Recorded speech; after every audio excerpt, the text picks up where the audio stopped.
Yes, sir. Good morning, friends. And today we are going to start two-stage problem of the solid. And fortunately, I will get two lectures continuously, one by one. So I can take the lectures with more number of problems, and we can cover up maximum different types of the solids during this particular lecture. So yesterday we have solved one problem. It was three-stage problem of triangular prism. Okay. And I have shown you what is the difference between prism and pyramid. Can anybody tell me what is the difference between prism and pyramid?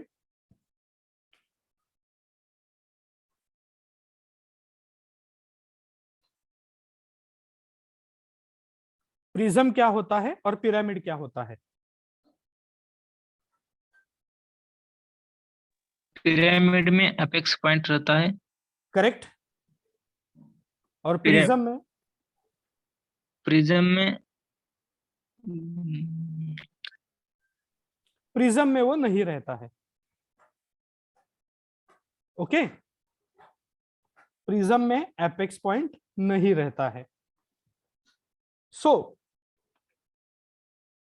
Prism में भी वह ऊपर एक plane ही रहता है, नीचे भी plane रहता है। और एक बहुत बेसिक डिफरेंस ये है कि साइड के जो प्लेन होते हैं वो पिरामिड में ट्रायंगुलर शेप के होते हैं, और प्रिज्म में साइड के जो प्लेन होते हैं वो स्क्वायर या रेक्टेंगुलर शेप में होते हैं। That is the basic difference in between pyramid and prism. Then there are two more solids which are known as a solids of revolution. Which are those two solids?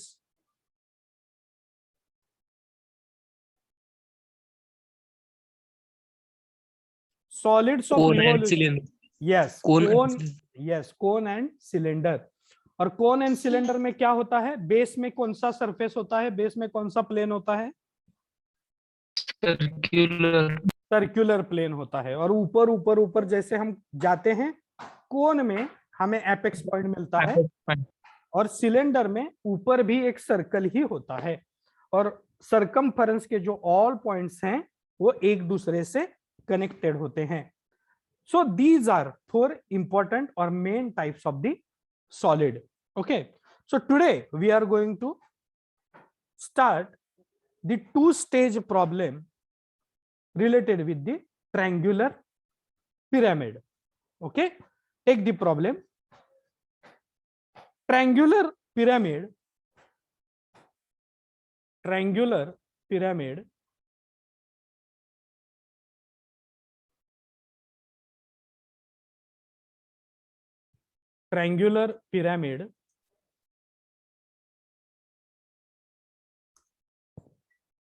of triangular pyramid of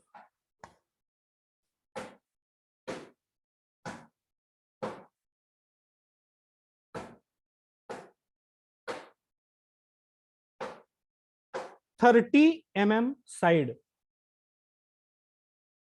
30 mm side,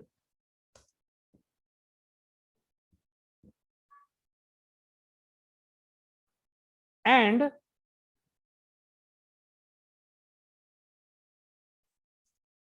height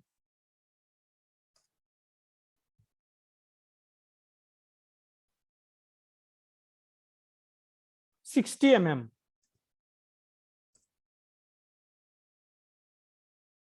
Height 60 mm, long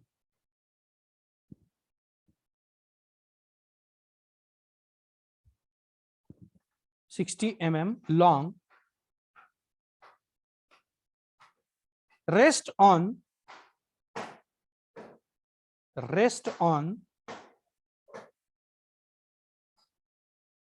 one of its base side,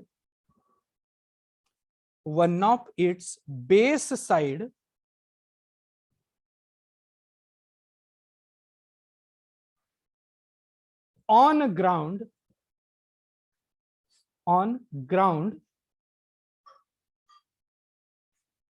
in such a way that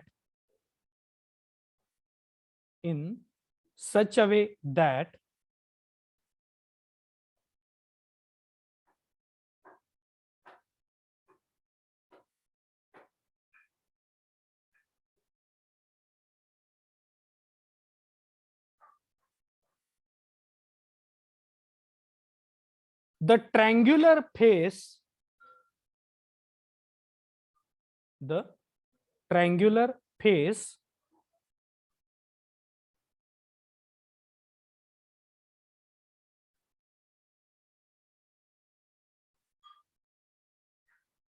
containing that edge, the triangular face containing that edge on which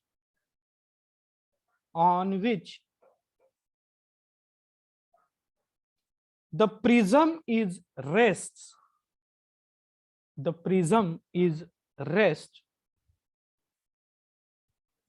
inclined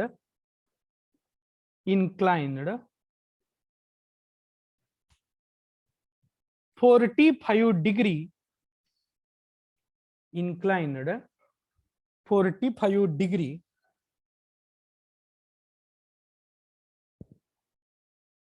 to HP.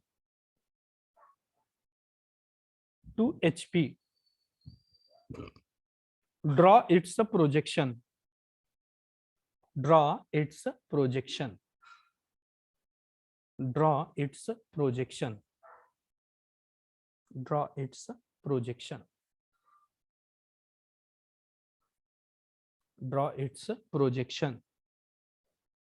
Okay. Now once again we will read this problem. Triangular pyramid of 30 mm side and height 60 mm long rest on one of its base side. Triangular pyramid के एक base side पे वो HP में लाए होती है, ground में लाए होती है, in such a way that triangular face containing that edge on which prism is rest inclined 45 degree to HP.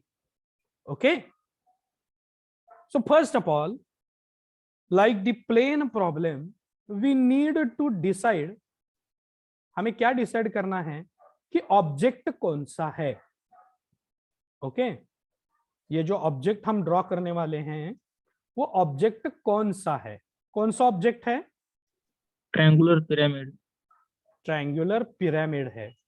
तो पिरामिड है तो इसको एक एपेक्स पॉइंट होगा.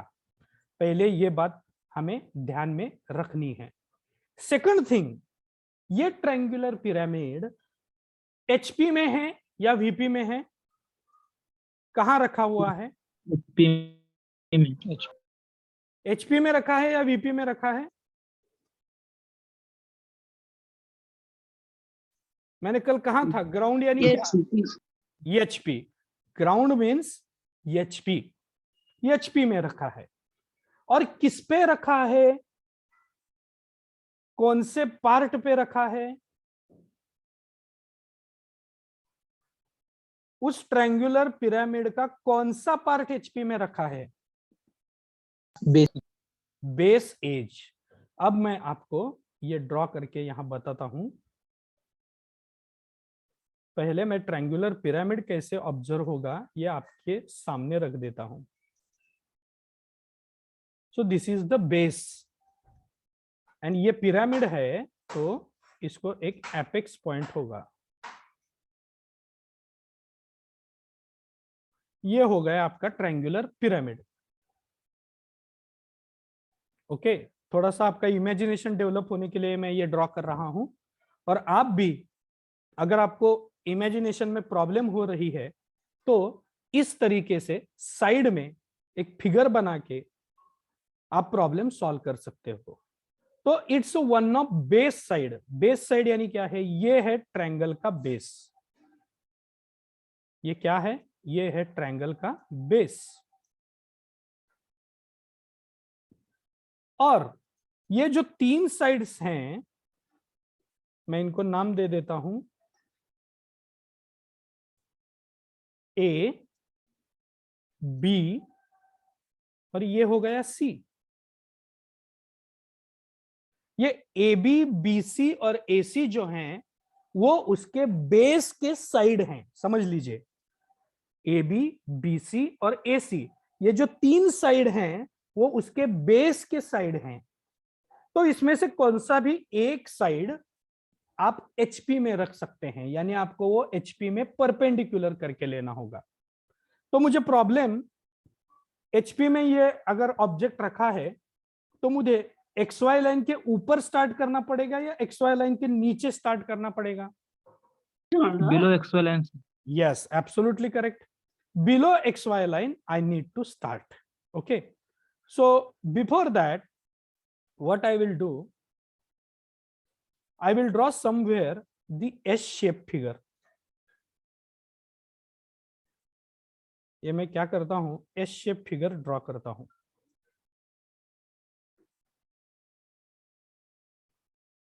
और मुझे बिलो एक्स वाई स्टार्ट करना है, यानी कि मुझे कौन सा व्यू ड्रॉ करना है? टॉप व्यू ड्रॉ करना है। ओके, तो अब देखिए प्रिज्म और पिरामिड में बेसिक डिफरेंस क्या होता है, टॉप व्यू ड्रॉ करते समय आपको पता चलेगा। First of all, what I will do, I will draw one line perpendicular to XY line. Okay, and then I will draw the 30 mm side on it. ये मैंने 30 mm की side यहां draw कर दी।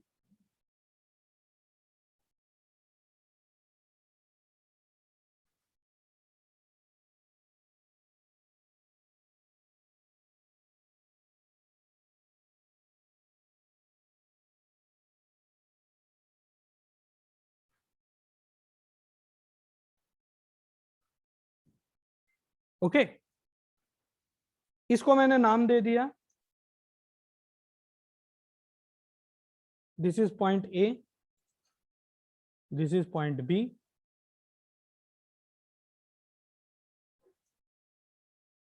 and what I will do, I'll complete the triangle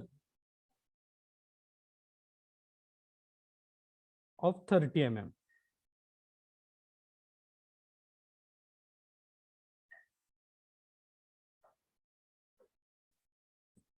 And this point is my point C.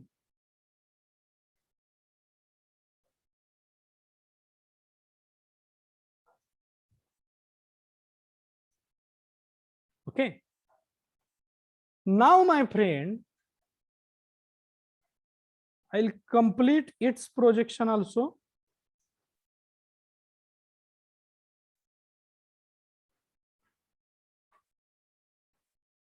और यहां मैं एक ही नाम देता हूं, यानी ए बी सी ही देता हूं। यहां मैंने 1 2 3 दिया है क्या? No sir.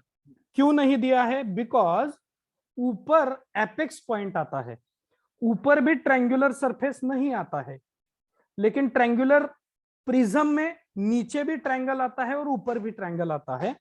नीचे के ट्रायंगल के लिए ए बी सी, ऊपर के ट्रायंगल के लिए 1 2 3, ऐसे नेम मैंने कल दिए थे। लेकिन यहां ऊपर ट्रायंगल नहीं आता है, ऊपर आता है एपेक्स पॉइंट। और अगर आप ध्यान से देखिए, ऊपर से आप इसे देखोगे, इस डायग्राम को,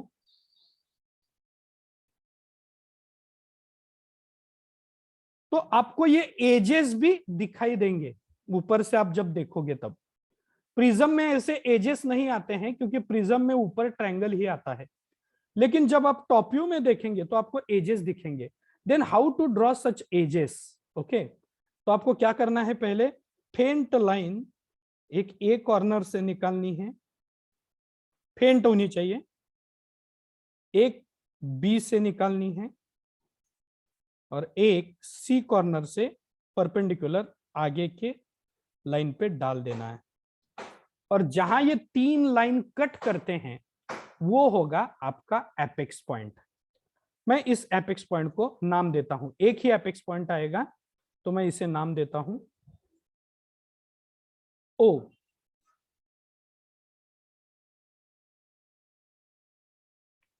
ओके, और देखिए मैं फिर क्या करता हूं, जो एजेस हैं वो एजेस एपेक्स पॉइंट तक डार्क हैं, तो मैं यहां एपेक्स पॉइंट तक के जो एजेस हैं, स्लैंट एजेस, वो डार्क ड्रॉ करता हूं।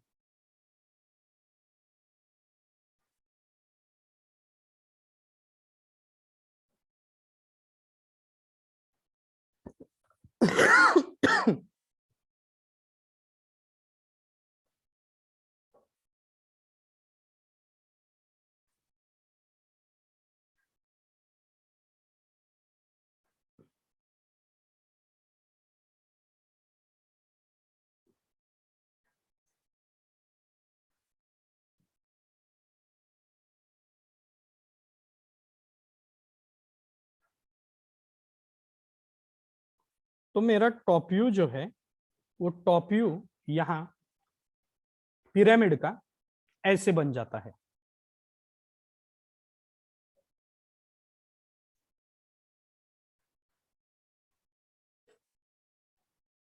देखिए पिरामिड और प्रिज्म में का बेसिक डिफरेंस, जो एजेस हैं वो विजिबल हैं, and I will provide the dimension. Okay, what is the dimension? 30।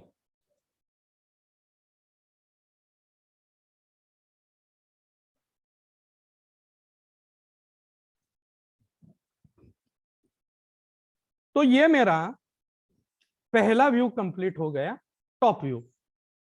अब मुझे कंप्लीट करना है सेकंड व्यू। मुझे कौन सा व्यू कंप्लीट करना है? Second view. और सेकंड व्यू कहां आएगा?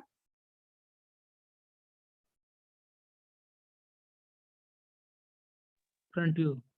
फ्रंट व्यू, यानी above X Y line, right? Am I right? Yes sir. Your second view will come above X Y line. और मुझे बताइए कि जब आप इसे सामने से देखोगे तो सेकंड व्यू में आपको कौन सा शेप नजर आएगा? ट्रायंगल। ट्रायंगल नजर आएगा। और प्रिज्म में आपको क्या नजर आ रहा था? रेक्टेंगल नजर आ रहा था। This is also one important basic kind of the information, where in front view of the pyramid we can find the triangular shape, while in front view of the prism we can find the rectangular shape. अब मुझे triangle draw करना है, तो मैं triangle कैसे draw करता हूं carefully देखिए।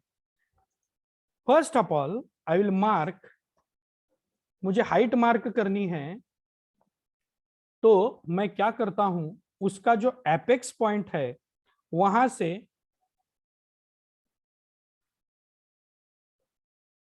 से एक लाइन बना देता हूं। ये जो एपेक्स पॉइंट है, इस एपेक्स पॉइंट से इसको भी मैं ऊपर ले लेता हूं पहले।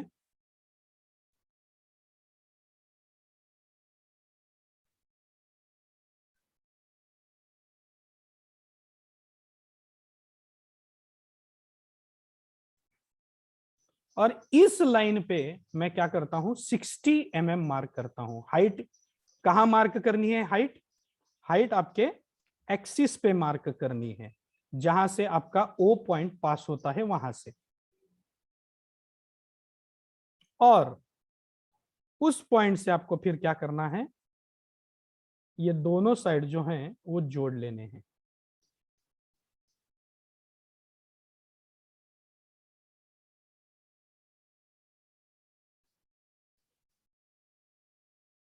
इन दिस वे।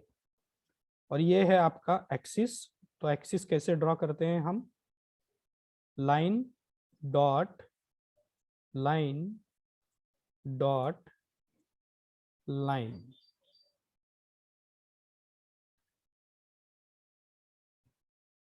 हेलो सर, वो से क्या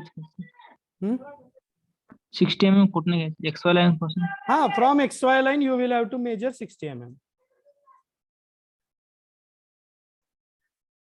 Here I will show you. This height you will have to measure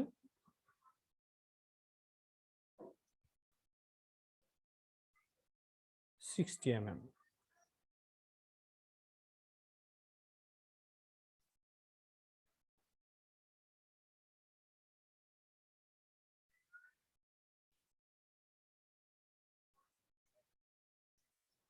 Okay, and you will have to provide the name to it. This is my point O dash. This particular point is A dash B dash. ये दो point आएंगे यहां। ये B point के पीछे A point hide हो जाएगा, coincide हो जाएगा, और यहां आपका पॉइंट आ जाएगा C dash.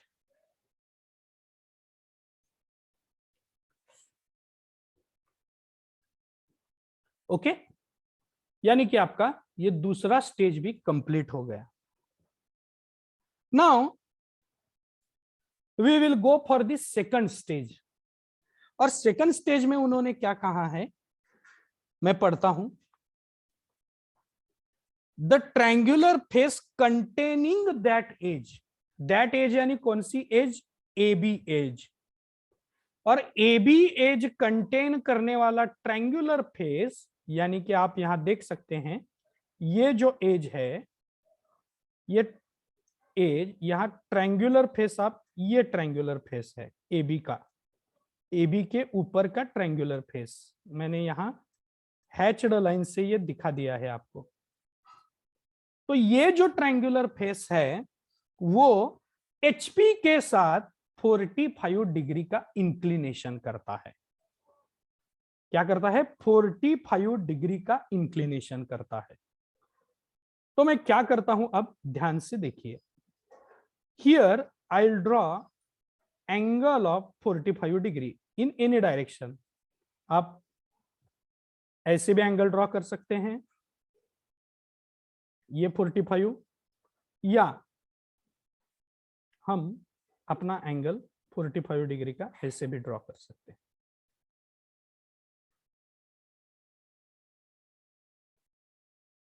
Okay,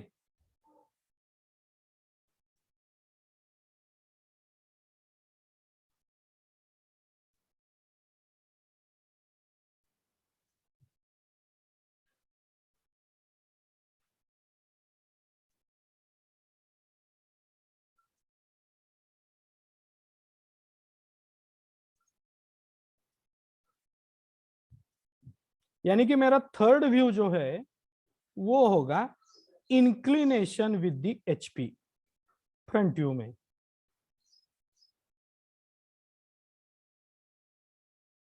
this angle is of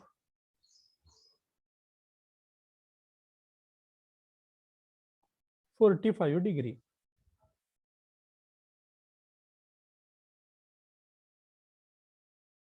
थोड़ा सा आगे लेता हूं।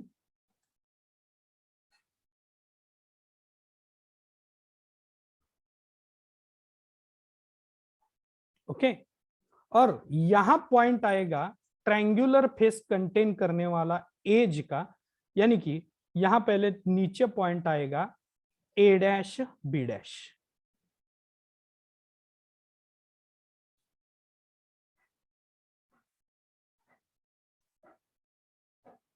ओके, यहां मेरा आएगा ए डैश बी डैश। तो मैं क्या करता हूं, ए डैश बी डैश से एक प्रोजेक्टर यहां ड्रॉ करता हूं।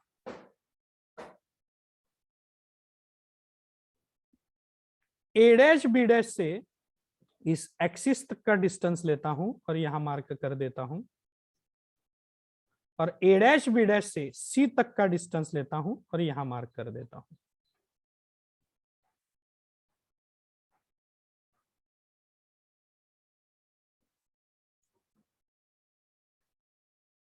Okay, and then I'll make this much part dark.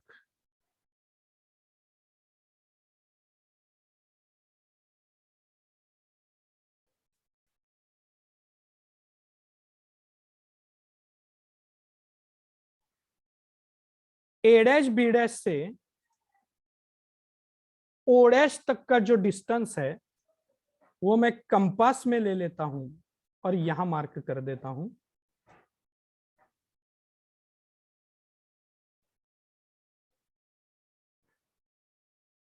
और मैं क्या कर देता हूं, ये जो ऊपर का ट्रायंगल है ये यहां रिकंस्ट्रक्ट कर देता हूं।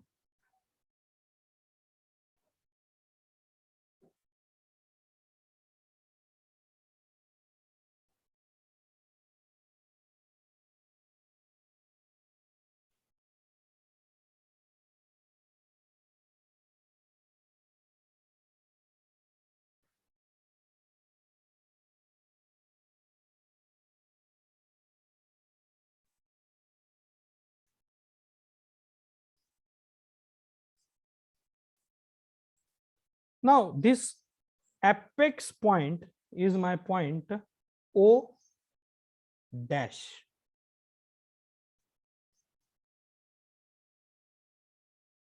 This angle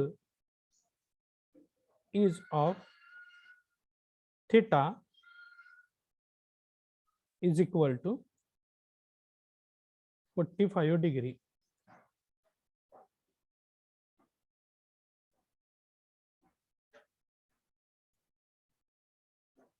Now this is A dash B dash. So this is C dash.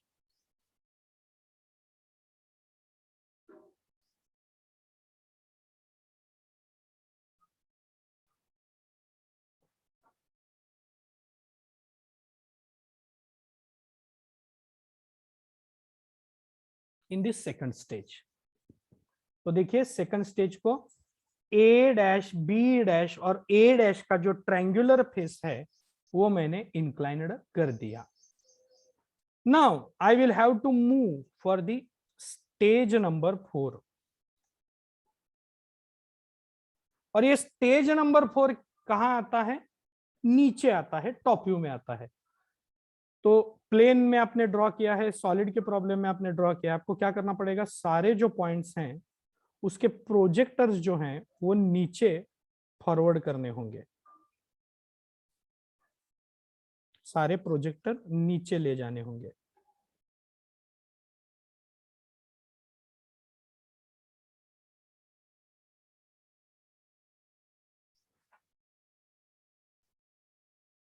और ए बी सी और ओ पॉइंट के जो लोकस हैं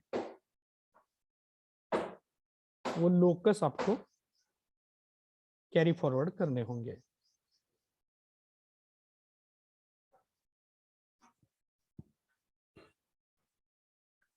अब आपको सेट करने हैं पॉइंट ए बी और सी। तो यहां आ गया मेरा locus of A, projector of A, that is A point। यहां आ गया मेरा locus of B, projector of B, B point। यहां आ गया मेरा locus and projector of C, that is C point। और O का प्रोजेक्टर और O और C का लोकस एक ही है, तो यहां आ गया मेरा O पॉइंट।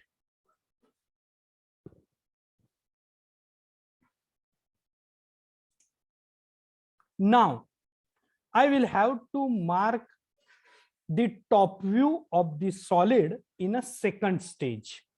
अब मुझे टॉप व्यू मार्क करना है। पॉइंट तो मैंने मार्क कर लिए हैं, तो उसका पहला रूल क्या है, पहले आपको कौन से पॉइंट ज्वाइन करने होंगे, outside. Yes, absolutely correct. Outside point जो हैं वो आपको पहले ड्रॉ करने हैं, ज्वाइन करके लेने हैं। A to C, C to B, B to O और O2A। ये देखिए काइट जैसा स्ट्रक्चर बन जाता है, काइट जैसा, पतंग जैसा स्ट्रक्चर यहां बन जाता है। नाउ अब हमें देखना है कि कौन से पॉइंट ज्वाइन करने हैं। नीचे के प्लेन में है मेरा ABC, ओके, और ऊपर है O। तो A to O ज्वाइन कर लिया, B to O ज्वाइन कर लिया। अब मैं जब इस डायग्राम को ऊपर से देखूंगा तो मेरे नजदीक कौन सी लाइन आती है? O dash C dash। O dash C dash, यानी कि मुझे O to C ये जो लाइन है ये डार्क करनी है।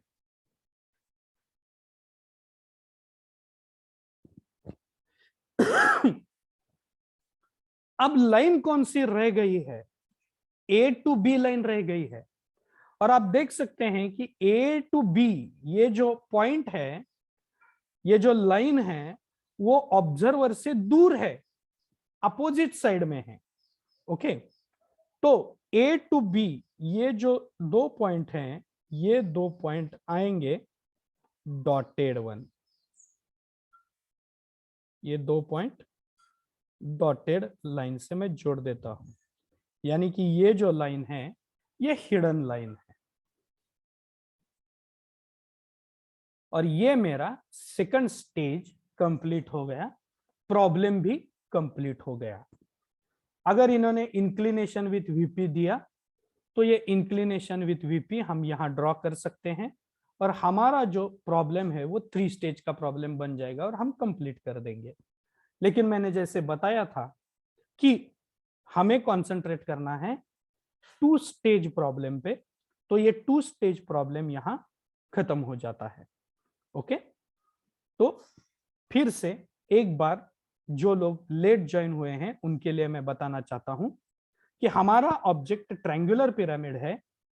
ट्रायंगुलर पिरामिड की जो बेस साइड है वो HP में रखी हुई है, इसलिए हमने प्रॉब्लम XY लाइन के नीचे स्टार्ट कर दिया, और एक साइड ट्रायंगुलर बेस की जो AB है वो XY लाइन को परपेंडिकुलर ड्रॉ करके ट्रायंगल कंप्लीट कर दिया। यहां जो ऑब्जेक्ट है वो पिरामिड का ऑब्जेक्ट है, इसलिए उसके जो स्लैंट एजेस होंगे वो टॉप व्यू से हमें दिखाई देंगे। यानी कि जब आप ऊपर से इसको देखेंगे तो ये जो स्लैंट एज है O to C, A dash to O dash, B dash to O dash, ये हमें दिखाई देंगे, इसलिए यहां मैंने ये डार्क कर दिए हैं। और आपका जो शेप है वो टॉप व्यू में बना दिया है। फिर मैंने सारे पॉइंट ऊपर कर दिए, और O से निकलने वाली जो लाइन है, O से निकलने वाला जो प्रोजेक्टर है उस पे 60 mm मैंने मार्क कर दिया, क्योंकि हाइट जो है प्रिज्म की वो 60 mm है। ओके, उसके बाद मैंने ऊपर ट्रायंगल बना दिया बिकॉज इट इज पिरामिड, और मैंने सेकंड केस में 45 डिग्री को the triangular face containing that edge ऐसा उन्होंने कहा था, इसलिए A डैश, B डैश और O डैश ये जो ट्रायंगुलर फेस है वो 45 को इंक्लाइंड कर दी, यानी कि 45 की लाइन निकाल दी, उस पे A dash, B dash, O dash ये लाइन रख दी, और फिर से ये जो फिगर है वो मैंने यहां रिकंस्ट्रक्ट कर दी। उसके बाद मैंने प्रोजेक्टर नीचे ले लिए, उसके जो लोकस हैं वो राइट हैंड साइड को शिफ्ट करके ले लिए, और मेरा जो डायग्राम है वो डायग्राम यहां बन गया जो आपके सामने आप देख सकते हैं। So this is 2 stage problem of triangular pyramid. Yesterday we have taken the problem of triangular prism. So I think now the pyramid and the prism, these both things are clear to you people. Okay, so I request you, you can draw it in your notebook right now. If you have not drawn, I will provide you sufficient amount of time. So let us start with the another pyramid problem, not pyramid, prism problem we will start with. So take the problem.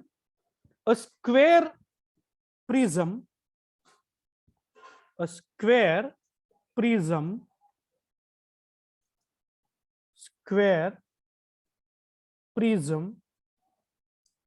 of 35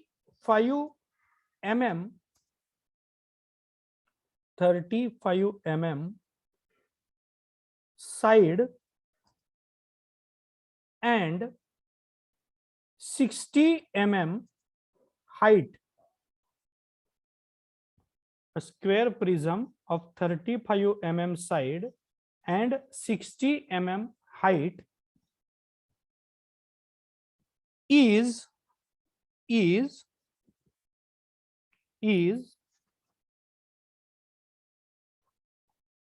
lying on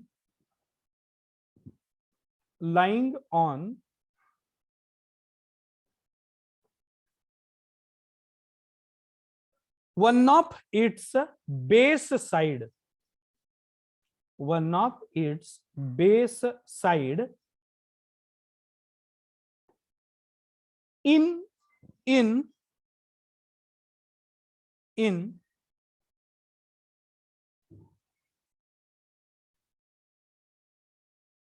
VP.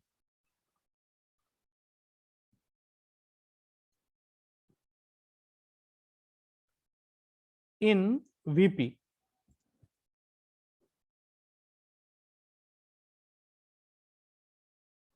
Its axis is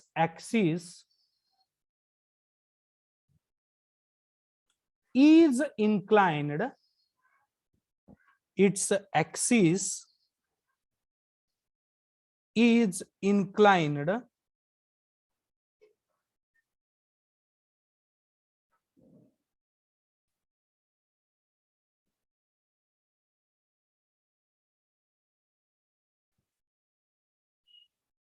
(45 degree)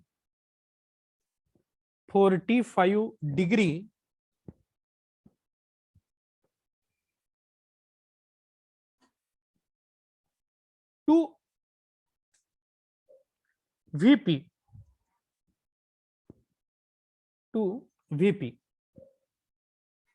Complete the projection. Complete the projection.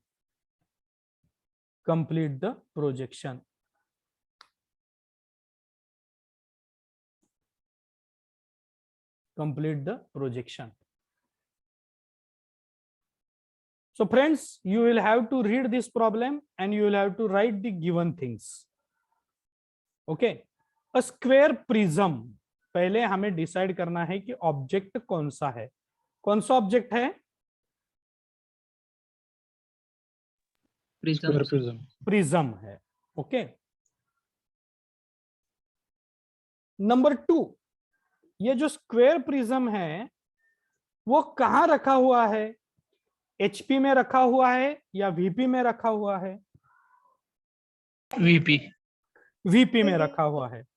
तो VP में रखा हुआ है तो उसका जो मुझे problem जो स्टार्ट करना है वो अबव XY लाइन स्टार्ट करना है या बिलो XY लाइन स्टार्ट करना है? Above XY line. Absolutely correct. तो अबव XY लाइन में उसका कौन सा पार्ट रखा हुआ है?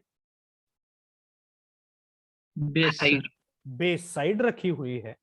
तो मैं आपको स्क्वायर प्रिज्म दिखाता हूं पहले कैसे होता है, तो आपको बाकी की जो चीजें हैं वो पता चल जाएंगी.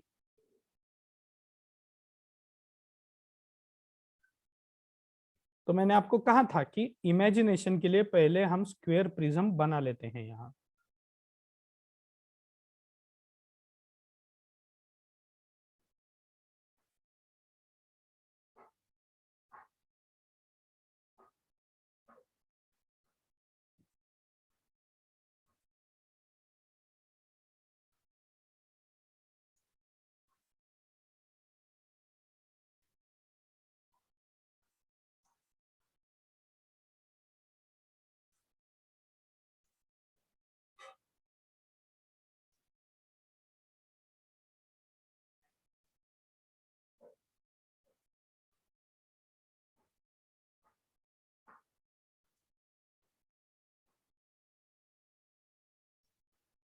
तो ये है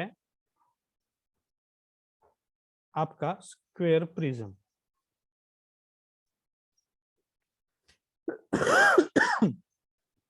प्रिज्म है यानी नीचे भी स्क्वायर सरफेस होगा और ऊपर भी स्क्वायर सरफेस होगा, और उसकी जो एक बेस साइड है, मैं बेस को नाम देता हूं ए, बी, सी और डी, और उसके ऊपर के पॉइंट को मैं नाम देता हूं 1, 2, 3 and this is corner number 4। तो ये मेरा स्क्वायर प्रिज्म है, नीचे भी स्क्वायर होगा, ऊपर भी स्क्वायर होगा, और सारे कॉर्नर पॉइंट जो हैं वो लाइन से जुड़े हुए होंगे, और रेक्टेंगुलर सरफेस हर जगह होगा। ये जो डायग्राम है ये वीपी में है, ओके। अगर ये वीपी में है तो मुझे एक्स वाई लाइन के ऊपर स्टार्ट करना पड़ेगा, और एक्स वाई लाइन के ऊपर आएगा मेरा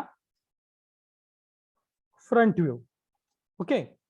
तो वीपी में है तो एक्स वाई लाइन के ऊपर पहले मुझे बनाना होगा एक स्क्वायर, ओके। तो मैं क्या करता हूं, पहले एक फेंट लाइन बना देता हूं,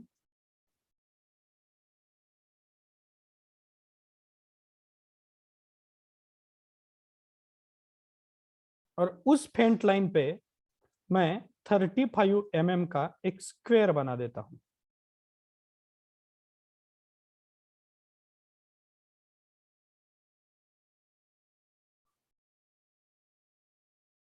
This is 35.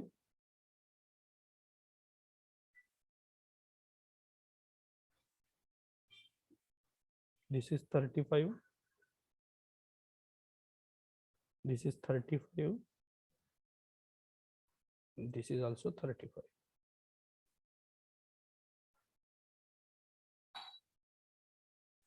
And I will extend this line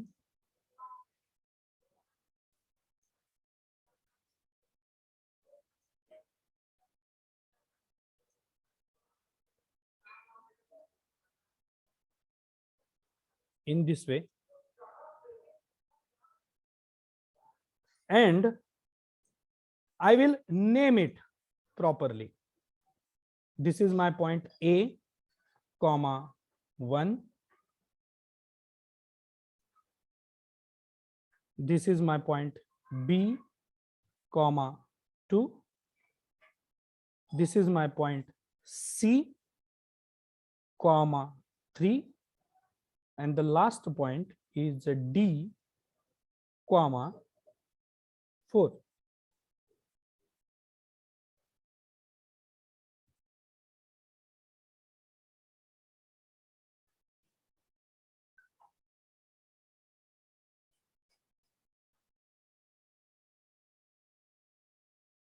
Okay, and I will provide dimension to it. अब डायमेंशन कहाँ भी प्रोवाइड कर सकते हैं, तो एक इसकी साइड अगर आपने उसका डायमेंशन दे दिया तो that will be more than sufficient.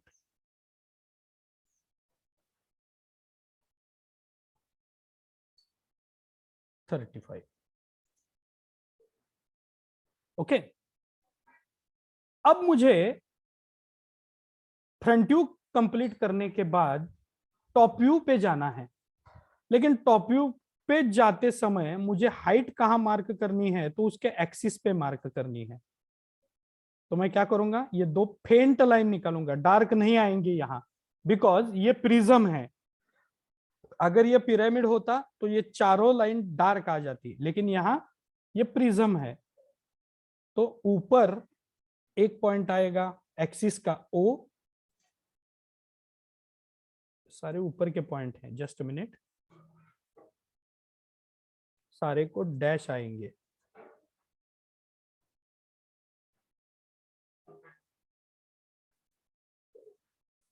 A dash, 1 dash,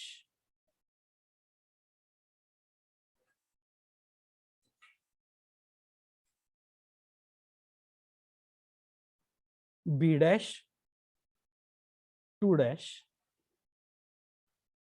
this is C dash, 3 dash, and this point is D dash, 4 dash. Dimension is 35 mm. This center point is O dash and O1 dash.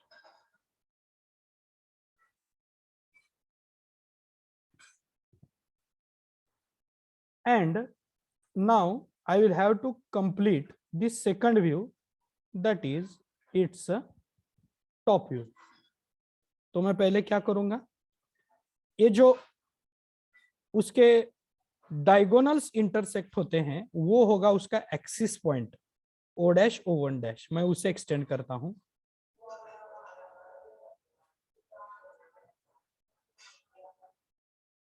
और इस line पे मैं mark कर देता हूं उसकी height 60 mm. So I will mark 60 mm. So this is 35, is 35, 45 and 60. And that much line, axis line, I will make dark. But how? I will have to draw line dot line dot line dot, and then up to that particular height I will extend this A dash, 1 dash, D dash, 4 dash projector, and this B dash, 2 dash, C dash, 3 dash projector.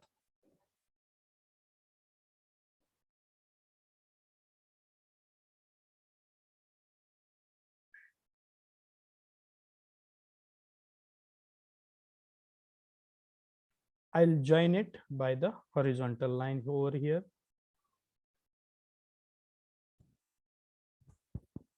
This height is 60 mm.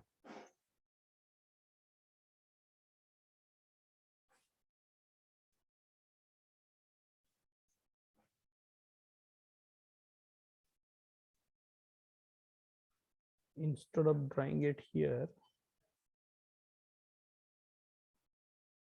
I'll draw it here.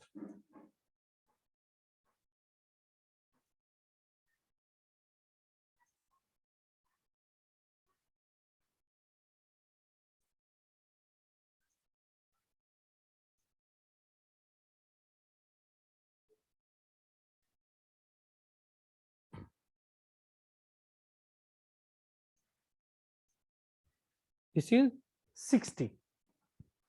That is your height. And I will have to provide the names now. So I'll provide the name in the top view. A1,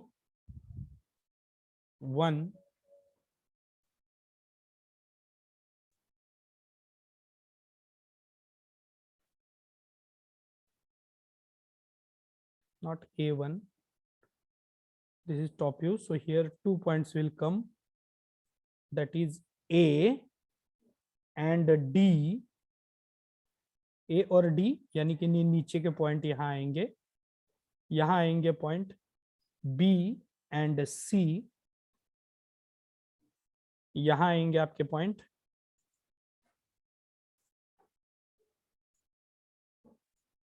1 और 4, और यहाँ आएंगे आपके point 2 और 3। ऐसा क्यों आया है? क्योंकि ऊपर के प्लेन को हम नंबरिंग देंगे और नीचे का जो प्लेन होगा उसे हम अल्फाबेट से नाम दे देंगे।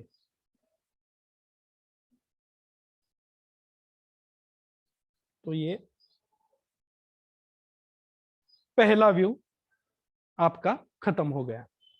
यहाँ हमें नाम देने हैं एक्सिस के, तो ये जो एक्सिस होगा उसका बेस होगा O और ऊपर का जो पॉइंट होगा एक्सिस का उसका नेम होगा O1।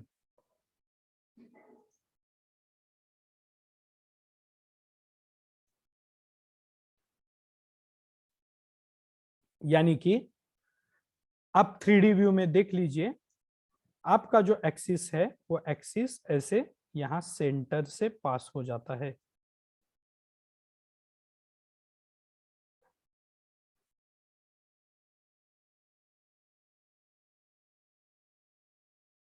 In this way, diagram के सेंटर से, बॉडी के सेंटर से एक्सिस पास हो जाता है। यानी कि we have completed the first stage, now we will have to complete the second stage. हमें अब क्या करना है, सेकंड स्टेज कंप्लीट करनी है। और सेकंड स्टेज हमें कैसे कंप्लीट करनी है, उन्होंने कहा है कि सेकंड स्टेज में कौन सा पार्ट इंक्लाइनड होता है, तो एक्सिस इंक्लाइनड होती है। ये जो एक्सिस है ये एक्सिस इंक्लाइनड होती है, यानी कि एक्सिस ऐसे इंक्लाइंड हो जाता है और आपका जो रेक्टेंगल है वो ऐसे यहां बन जाएगा। तो एक बात आपको, जब एक्सिस इंक्लाइनड होता है तब एक बात आपको ध्यान में रखनी है कि नंबर 1 कि जब एक्सिस इंक्लाइनड हो जाता है, ये एक्सिस इंक्लाइनड है,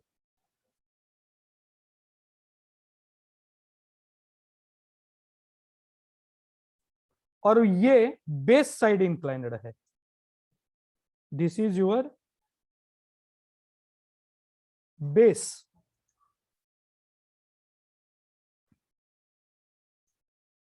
और यहां आपका एक्सिस है, ये एक्सिस इंक्लाइनड हो जाता है, तो ये है आपका एक्सिस।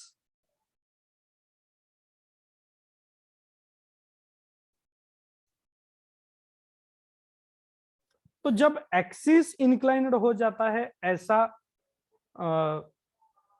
आपको दिया हुआ होगा, तो एक बात आपको याद में रखनी है कि आपका बेस और आपका एक्सिस ये दोनों मिलके एक राइट एंगल ट्रायंगल यहां बना देते हैं।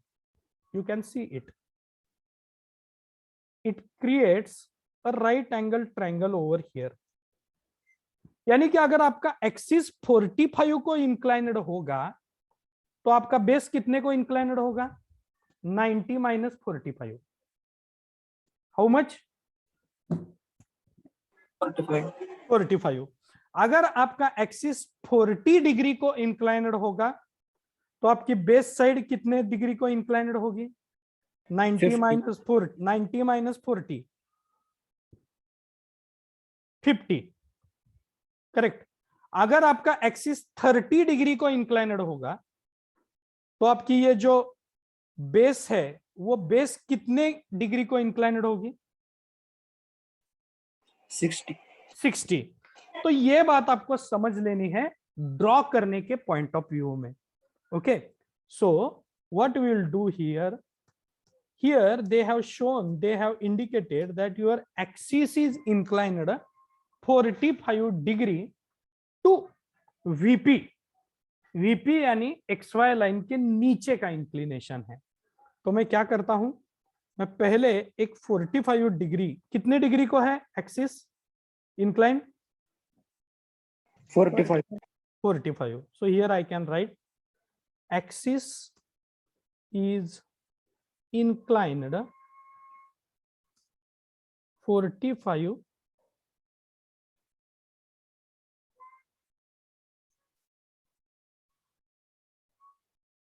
degree, means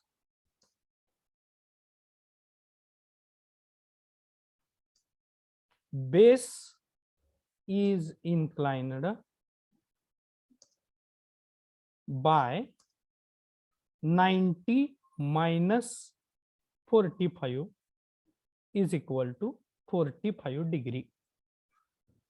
तो एक बात आपको समझ लेनी है कि जब एक्सिस इज इंक्लाइंड ऐसा वर्डिंग आएगा तो एक्सिस का इंक्लिनेशन 90 से सब्ट्रैक्ट करना है, और जो कुछ एंगल आए उस एंगल को बेस इंक्लाइन करना है. So what I will do, I will draw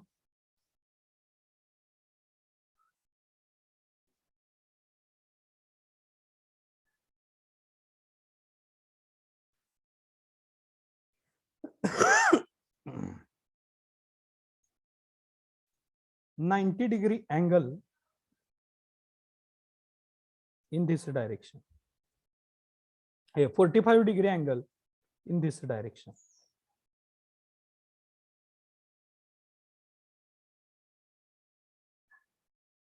This angle is 45°.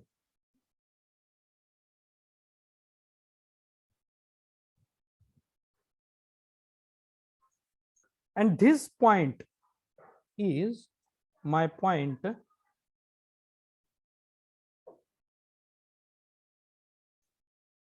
A, D. ये पॉइंट मेरा कौन सा होगा? A और D point, because this AD edge is in VP. तो VP में या HP में जो भी एज होगी वो XY लाइन पे होगी. And from that AD I will mark the distance of O. या 45 लाइन पे मैं क्या करूंगा? O का डिस्टेंस पहले मार्क कर लूंगा और उसके बाद मैं मार्क कर लूंगा B और C का distance.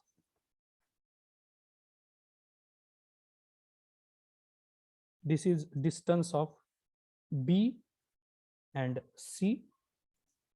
This center point is my point O.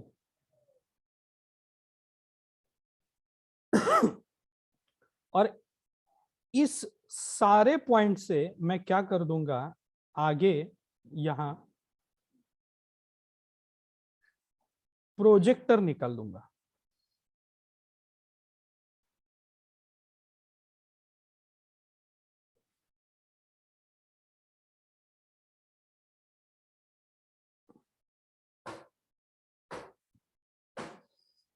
और इन प्रोजेक्टर पे मैं ये जो 60 mm हाइट है ये मार्क कर दूंगा.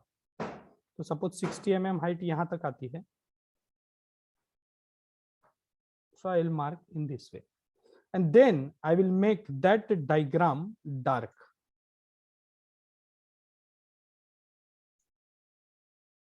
यानी कि ये जो रेक्टेंगल है वो 45 डिग्री को मैंने इंक्लाइंड कर दिया है.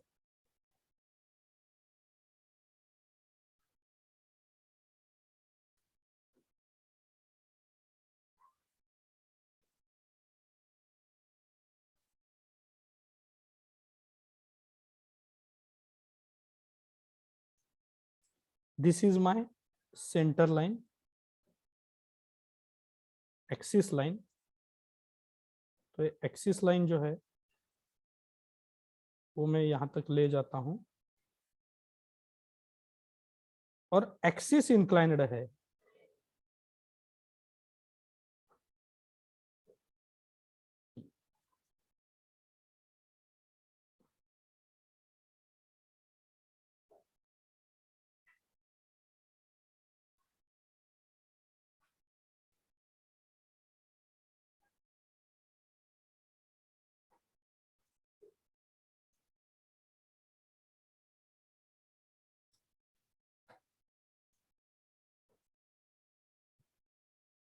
तो आपको एक्सिस का एंगल उन्होंने कहा है तो आपको एक्सिस का एंगल दिखाना पड़ेगा.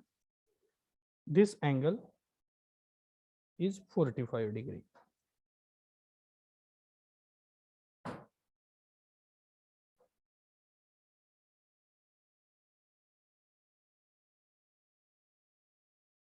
तो देखिए आपने बेस इंक्लाइंड कर लिया लेकिन ऑटोमेटिकली आपका एक्सिस इंक्लाइंड हो गया. तो ये ट्रिक है कि जब आपको कहा जाएगा कि एक्सिस इज इंक्लाइंड तो एक्सिस का इंक्लिनेशन 90 से माइनस करके वो जो इंक्लिनेशन आएगा उस पे आप आपका जो बेस है वो इंक्लाइंड कर दीजिए. This is your axis. Now you will have to provide the names. This is 1 and 4. This last point is 2 and 3.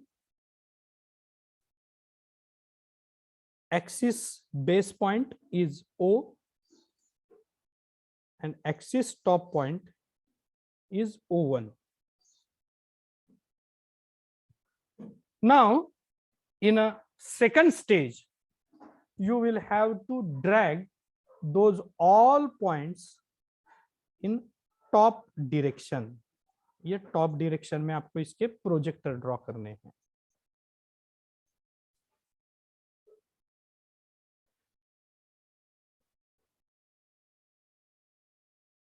पहले नीचे के प्लेन के,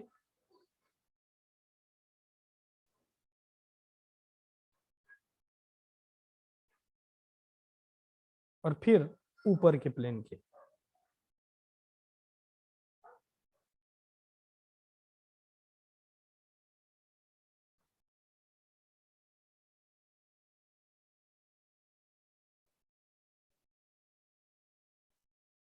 इन दिस वे. एक बार ये प्रोजेक्टर आपने ले लिए तो फिर आपको लेने हैं लोकस.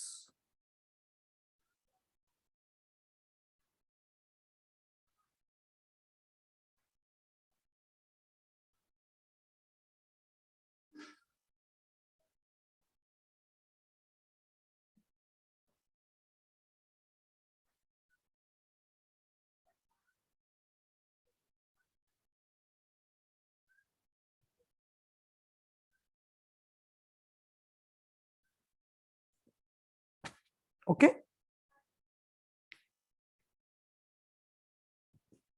तो अब आपको पॉइंट मार्क करने हैं.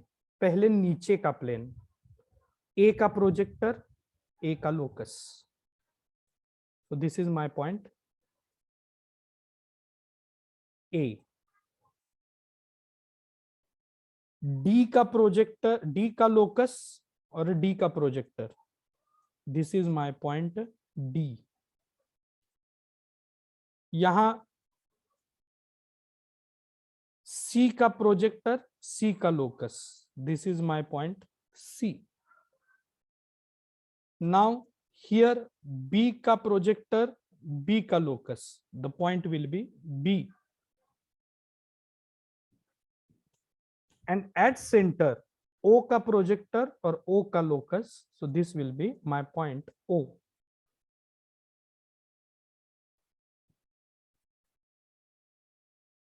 So what mistake I have done? Can anybody tell me? Dash. Yes, absolutely correct. This is A dash. This is B dash. This is C dash. This is D dash. No. This is D dash. This is C dash. This point is A dash. Not A dash, B dash. B का locus, B का projector, B dash. So marking of the point is also very much important factor. Sometimes students can commit mistake. तो नीचे का plane हो गया. अब मैं आता हूं ऊपर के प्लेन की तरफ. ऊपर का प्लेन यानी 1 2 3 4. तो this is my point. Projector off 1, locus of 1, that is 1 dash. Projector of 4, locus of 4, that is 4 dash. Projector of 3 and locus of 3, that is 3 dash. And projector of 2 and locus of 2, that is 2 dash. This point at the center of this rectangle is O1 dash.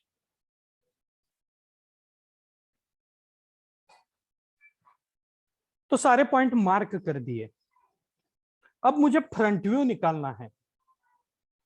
तो पहले मेरी step क्या होगी?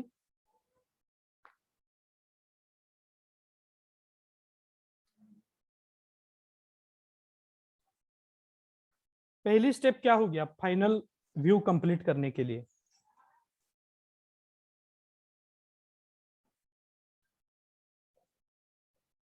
Point तो मैंने बना दिए हैं, अब मुझे क्या करना होगा? Joint, sir.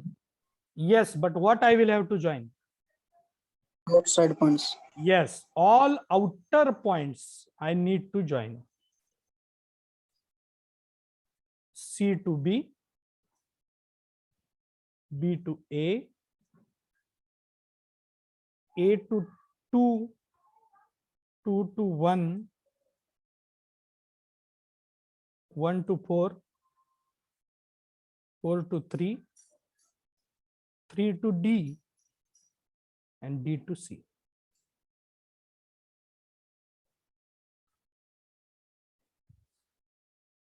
Okay, now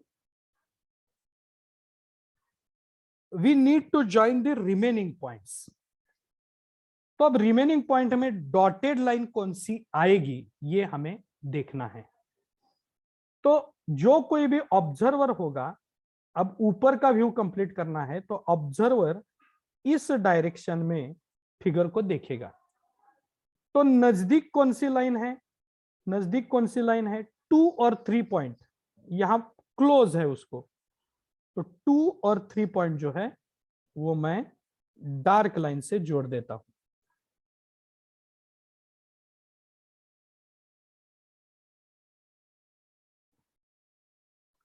यानी कि 1 2 3 4 ये सारा जो प्लेन है वो प्लेन विजिबल है क्योंकि वो नजदीक है ऑब्जर्वर के। ओके, ऑब्जर्वर कहां है मेरा? ऑब्जर्वर नीचे है क्योंकि मुझे ऊपर का व्यू कंप्लीट करना है। तो ऑब्जर्वर इज हियर। तो यहां से जब आप देखोगे तो ये 1 2 3 4 सारा जो प्लेन है वो क्या होगा? विजिबल होगा। तो all lines are dark over here. और ये जो नीचे का प्लेन है उसमें मुझे बीसी साइड दिखाई देगी, सीडी साइड दिखाई देगी और बीए साइड दिखाई देगी, लेकिन एडी जो साइड है ये देखिए ए और डी पॉइंट वो ऑब्जर्वर से दूर है या नजदीक है? दूर सर। दूर है। तो दूर है तो ये जो लाइन होगी ये लाइन डॉटेड आ जाएगी।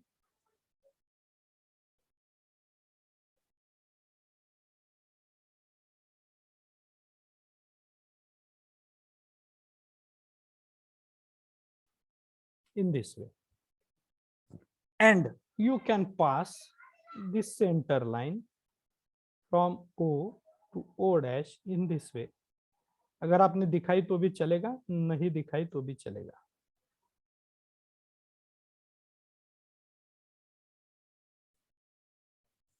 And here your two-stage problem of square prism is completed. Okay, so फिर से एक बार देखिए, वीपी में प्रॉब्लम हमने स्टार्ट किया था और उसकी जो बेस की एक साइड थी वो वीपी में थी, इसलिए हमने उसका जो बेस है वो हमने वीपी में रख दिया।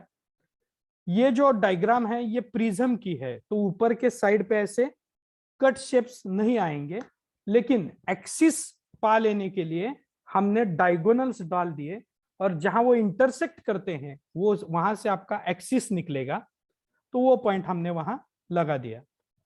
Then we have completed the rectangular top view below XY line, और वहां हमने एक्सिस पे 60 mm मार्क कर दिया और एक रेक्टेंगल बना दिया।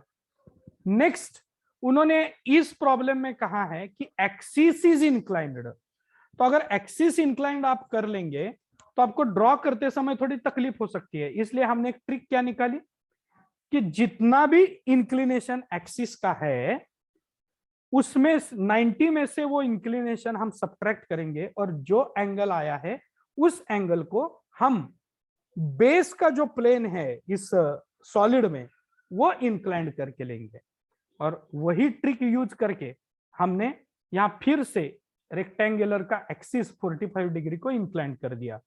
इसके लिए हमने 90 में से 45 सब्ट्रैक्ट कर दिए और फिर 45 का एक इंक्लिनेशन आया, उस पे हमने एक रेक्टेंगल बना दिया और फिर रेक्टेंगल के सारे पॉइंट्स हमने ऊपर प्रोजेक्ट कर दिए, ओके, और लोकस ले लिए, पॉइंट एस्टेब्लिश कर दिए और हमने ये प्रॉब्लम जो है वो यहां सॉल्व कर दिया। तो ये पहला प्रॉब्लम है जो वीपी में है और जहां एक्सिस इंक्लाइंड है, okay. So take this particular problem and draw it properly. I will provide 2 to 3 minutes time to complete it.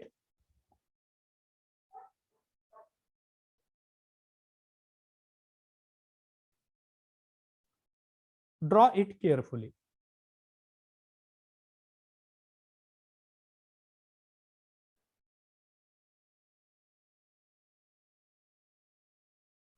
A square prism, a square prism, a square prism of 40 mm side, of 40 mm side and 70 mm height, 40 mm side and 70 mm height is rest on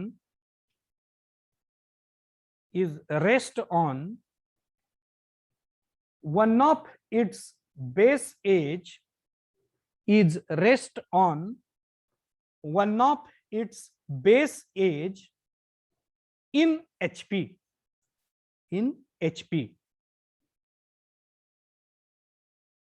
in HP. The axis of prism, the axis of prism, the axis of prism is inclined,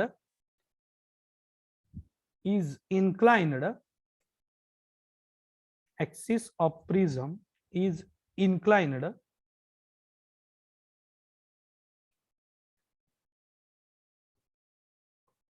50 degree to HP, 50 degree to HP. 50 degree को HP है तो base का plane कितने degree को inclined होगा? 40. 40. Absolutely correct, absolutely correct. और ये inclination ऊपर आएगा, नीचे नहीं आएगा। Axis is inclined 50 degree to HP. Complete the projection, complete the projection, complete the projection.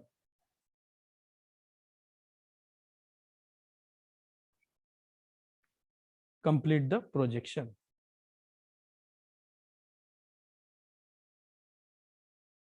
सिर्फ मैंने डायमेंशन और एंगल चेंज किए हैं और ओरिएंटेशन चेंज किया है। ये प्रॉब्लम वीपी में था तो मैंने एचपी में उसको कर दिया है। And I request you, you will have to draw it properly. You will have to solve it, and if you wish you can send it to me to check whether it is correct or not. Okay, then write down the note below this particular problem somewhere. Note: when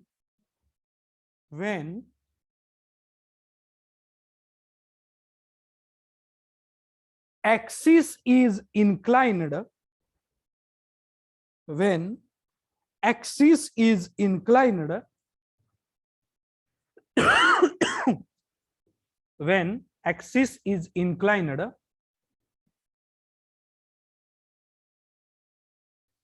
to HP or VP, to HP or VP,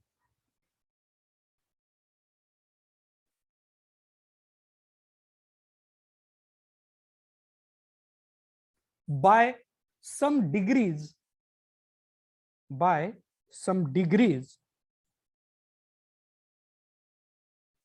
then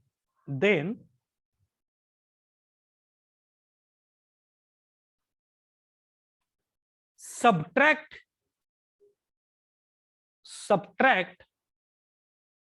these some degrees, subtract these some degrees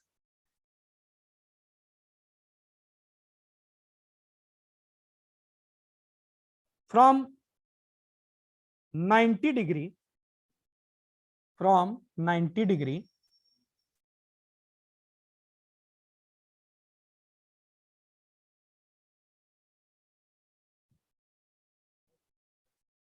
and inclined the base plane, and inclined the base plane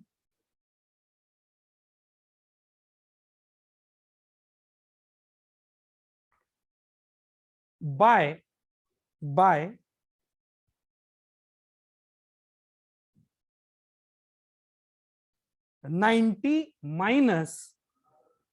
90 minus axis inclination, 90 minus axis inclination angle. And here, whatever problem you have solved, you write that line also. Axis is inclined 45 degree means base is inclined by 90 minus 45 is equal to 45 degree. Okay. So tomorrow is the weekend. Today or tomorrow, I will provide the link of Telegram, to a link on Telegram channel about submission of your second assignment. And I request you, you can complete it on tomorrow and you can submit it to me. Okay. Thank you very much for attending this lecture. Have a nice day. Enjoy the weekend. If you have, yes.